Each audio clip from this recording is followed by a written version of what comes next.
Programme میں واپس خوش آمدید. آپ نے دیکھا کہ ملک میں اس وقت جو سیاسی حالات ہیں وہ کیا رسہ کشی چل رہی ہے, اس کا معاشی امپیکٹ کیا ہے, مہنگائی کہاں پہنچی ہوئی ہے, یہ معاملات کس طرف جا رہے ہیں. ہمارے ساتھ اس وقت یوسف نظر صاحب موجود ہیں لنڈن سے, اور ساتھ ہی ہمیں جوائن کیا ہے ڈاکٹر خاقان نجیب نے. ان کا پاکستان کی وزارت خزانہ کا خاصا تجربہ ہے. تو بریک پہ جانے سے پہلے یوسف صاحب آپ بتا رہے تھے کہ اس گورنمنٹ کے پاس, پی ڈی ایم گورنمنٹ کے پاس چانس تھا پچھلے سال جب وہ آئے تھے, وہ پیٹرولیم پرائسز کو بڑھا سکتے تھے, وہ معاملات, وہ ٹف ڈیسیشنز لے سکتے تھے, لیکن نہیں لیے.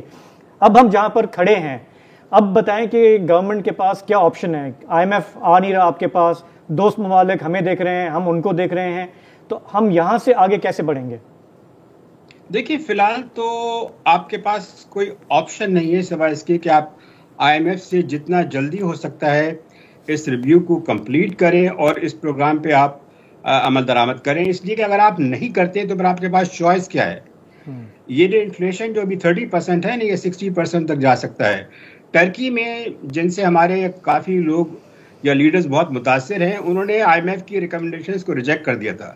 تو ٹف ڈیسیجنز کا یہ مطلب نہیں کہ خالی پیٹرول کی پرائز کریں. یہ جو آپ کی شوگر مافیا ہے, یہ جو ٹیکسٹائل اسپننگ والے ہیں, ایپٹیما والے ہیں اور دوسرے لوگ ہیں, ان کو جو آپ ہڈن بھی ہیں سبسڈیز وہ جو دیتے ہیں آپ ان کو ختم کریں. آپ آ کے پوری طرح ٹرانسپیرنٹ جو ہے طریقے سے بات کریں, وہ ہوتی نہیں ہے. تو جب تک ہم آنیسٹلی لوگوں کو نہیں بتائیں گے کہ یہ ساری جو ہماری اشرافیہ ہے اسی قیمت جو ہے لوگ دے رہے ہیں.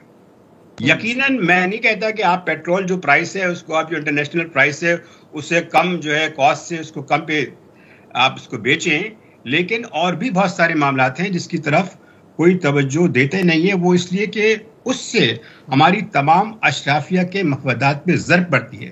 لیکن مسئلہ یہ ہے کہ انہوں نے پاکستان کے لوگوں کو قربانی کا بکرا تو بنا دیا ہے. اگر خدا نخواستہ ڈیفالٹ ہوتا ہے تو روپیہ جس کی ہم دیکھ رہے ہیں کہ آلریڈی جو ہے وہ 270 وغیرہ پہ لیول پہ ہے, وہ 300 روپے سے کیا 350 روپے تک بھی جا سکتا ہے.